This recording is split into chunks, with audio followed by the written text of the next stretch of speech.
জানিয়ে দিব সর্বশেষ আপডেট বাংলা সংবাদ। শুরুতেই থাকছে শিরোনাম। প্রথমেই জানিয়ে দিব যুক্তরাষ্ট্রকে কিভাবে সামলাবে কিয়ার স্টারমারের নতুন মন্ত্রিসভা। এখন জানিয়ে দিব যুদ্ধ বিরতি নয়, পুরোপুরি বন্ধ চান পুতিন। এতক্ষণ শুনছিলেন সংবাদ শিরোনাম, এখন থাকছে বিস্তারিত। পরিবর্তনের প্রতিশ্রুতি দিয়ে যুক্তরাজ্যের প্রধানমন্ত্রী নির্বাচিত হয়েছেন লেবার পার্টির নেতা কিয়ার স্টারমার। আজ শনিবার সকালে কার্যদিবস শুরু হয় তার। 14 বছরের কনজারভেটিভ দলের শাসনের অবসান ঘটিয়ে তার দলের নিরঙ্কুশ বিজয়ের মধ্যে দিয়ে ক্ষমতায় এসেছেন তিনি। প্রথম দিনেই নবনির্বাচিত মন্ত্রিসভার সদস্যদের নিয়ে সভা করেন স্টারমারের মন্ত্রিসভার প্রথম বৈঠকে উপস্থিত ছিলেন যুক্তরাজ্যের প্রথম নারী অর্থমন্ত্রী ও নতুন পররাষ্ট্রমন্ত্রী। তার নতুন মন্ত্রিসভায় অর্থমন্ত্রী হিসেবে নিয়োগ পেয়েছেন রেচেল রিভস।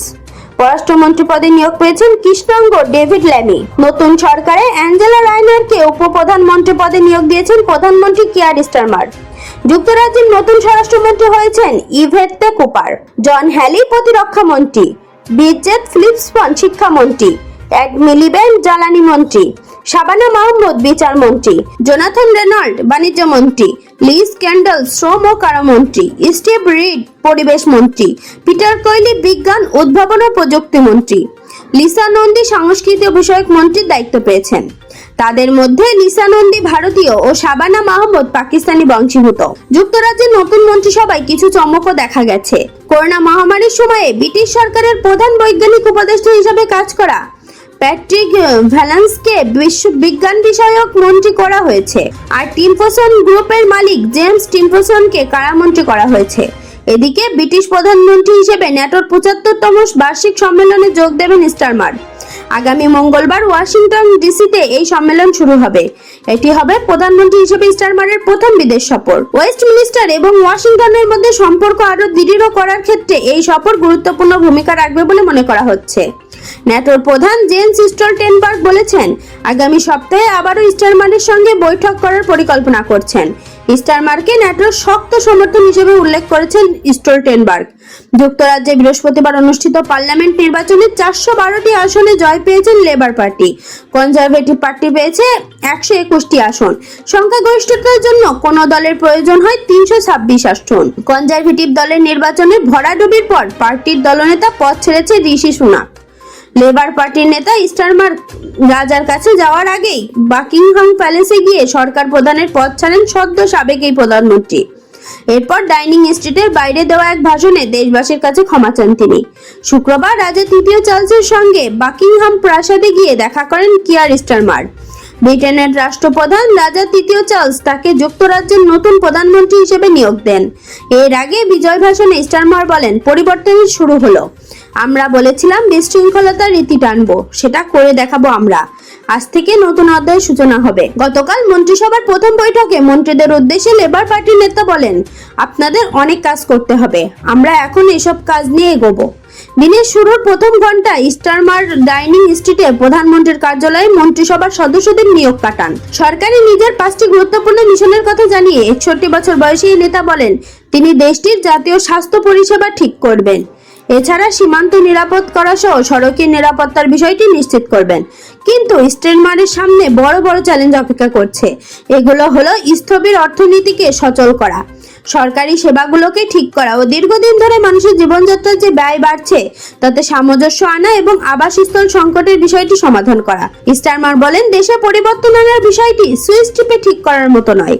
পৃথিবী এমন আরো অস্থির স্থান হয়ে উঠেছে, পরিস্থিতি ঠিক করতে আরো সময় লাগবে। যুক্তরাজ্যের প্রধানমন্ত্রী নির্বাচিত হওয়ায় কিয়ার স্টারমারকে অভিনন্দন জানিয়েছে বিশ্ব নেতারা। তিনি টেলিফোনে মার্কিন প্রেসিডেন্ট জো বাইডেনের সঙ্গে কথা বলেছেন। এছাড়া তিনি ইউরোপিয়ান কমিশনের president Ursula von der Leyen ও ইউক্রেনের প্রেসিডেন্ট ভ্লাদিমির জেলেনস্কির সঙ্গেও কথা বলেছেন। ইউক্রেনের সঙ্গে রাশিয়া যুদ্ধবিরতি চায় না, বরং ইউক্রেন যুদ্ধ পুরোপুরি বন্ধ করতে চায়।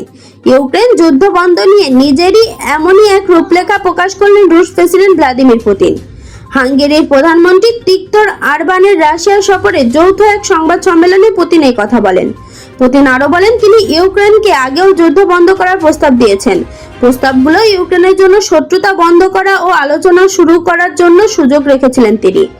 সংবাদ সম্মেলনে পুতিন বলেন, ইউক্রেনের সঙ্গে শুধু শান্তি চুক্তি বা সামরিক যুদ্ধবিরতি চুক্তি তিনি চান না, একই সঙ্গে কোনো ধরনের সামরিক বিরতিতেও তিনি সম্মত হবেন না, কারণ এতে কিয়েভে ওই সময় নিজেদের সাংগঠনিক করে আবার অস্ত্র তুলে নেবে। রাশিয়ার এই সংঘাতের চূড়ান্ত সমাপ্তির জন্য আহ্বান জানাচ্ছে। যুদ্ধ বন্ধ করার জন্য পুতিনের শর্ত কি তাও জানিয়ে দেওয়া হয়েছে। তিনি বলেন, পররাষ্ট্র মন্ত্রণালয়ে আমার বক্তব্যে যুদ্ধ বন্ধ করার জন্য শর্তগুলো তুলে ধরা হয়েছে। পুতিন উল্লেখ করেছেন, সংঘাতের সমাধান বেশ কয়েকটি শর্ত পূরণের উপর নির্ভর করে। বিশেষ করে তিনি জোর দিয়ে বলেছেন, কিয়েভকে অবশ্যই দনবাস থেকে তাদের বাহিনী প্রত্যাহার করতে হবে। এছাড়া জাপোরিঝিয়া ও খেরসন থেকে সেনা সরাতে হবে। এসব অঞ্চলকে আনুষ্ঠানিকভাবে রাশিয়ার সঙ্গে যুক্ত করছেন পুতিন। রুশ প্রেসিডেন্ট বলেছেন, যুদ্ধ বন্ধ করতে আরো কিছু শর্ত মানতে হবে কিয়েভকে, তবে সেগুলো যৌথ প্রচেষ্টার সময় পুঙ্খানুপুঙ্খ আলোচনার প্রয়োজন হবে। এর আগে গত মাসে ইউক্রেনের শান্তি প্রচেষ্টা নিয়ে সুইজারল্যান্ডে অনুষ্ঠিত এক সম্মেলনে আগে পুতিন তার শর্তের বিষয়গুলো সামনে এনেছিলেন। এই সম্মেলনে ইউক্রেন ও তার মিত্র দেশগুলো অংশ নিলেও রাশিয়াকে আমন্ত্রণ জানানো হয়নি। এই কারণে এতে রাশিয়ার মিত্র চীনও অংশ নেয়নি। এতে সম্মেলনটি সফলতার মুখ দেখেনি। সম্মেলনের আগে পুতিন বলেন, যুদ্ধ বন্ধ করতে 3টি শর্ত পূরণ করতে হবে ইউক্রেনকে। এগুলো হলো, আরো ভূখণ্ড ছাড়ার জন্য রাজি থাকতে হবে কিয়েভকে, দেশে আরো ভেতরে তাদের সেনা সরিয়ে নিতে হবে ও পশ্চিমা সামরিক জোট ন্যাটো যুক্ত হওয়ার আকাঙ্ক্ষা ত্যাগ করতে হবে। ওই সময় পুতিনের এই প্রস্তাব প্রত্যাখ্যান করে ইউক্রেন। যুক্তরাষ্ট্রের পক্ষ থেকেও এই প্রস্তাব প্রত্যাখ্যান করা হয়, তবে পুতিন বলে প্রস্তাবটি উন্মুক্ত থাকছে। এছাড়া ক্রেমলিন ইউক্রেনের নেতাদের প্রস্তাবটি আরো গভীরভাবে বিবেচনা করার আহ্বান জানায়। পুতিন বলেন, ইউক্রেনের কর্তৃপক্ষের অবস্থান ও বর্তমান পরিস্থিতি দেখে এটি স্পষ্ট যে কিয়েভ এখনো বিজয়ের আশায় যুদ্ধ বন্ধ করতে রাজি নয়।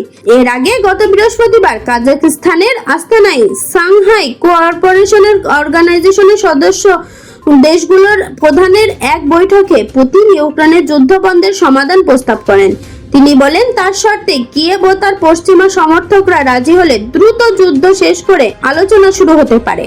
পুতিন ওই সময় ইউক্রেন সংঘাতের সমাধানের বিষয়ে এসসিও সদস্যদের পরামর্শের জন্য কৃতজ্ঞতা প্রকাশ করেন এবং সেগুলো বিবেচনা করার জন্য মস্কোর প্রস্তুতির কথা নিশ্চিত করেন।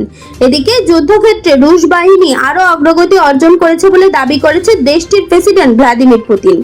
তার ভাষ্যমতে, রাশিয়ার অভিযানের মুখে ইউক্রেনের পূর্ব দক্ষিণাঞ্চলে আরো এলাকা ছেড়ে গেছে ইউক্রেনের সেনারা। মূলত সেখানে আত্মসমর্পণ করেছে কিয়েভ। ওই এলাকাগুলো বর্তমানে রুশ বাহিনীর দখলে রয়েছে। জেলেনস্কির পরিকল্পনা, রাশিয়ার সঙ্গে যুদ্ধ বন্ধে একটি সমন্বিত পরিকল্পনা তৈরি করেছে বলে জানিয়েছে ইউক্রেনের প্রেসিডেন্ট ভ্লাদিমির জেলেনস্কি।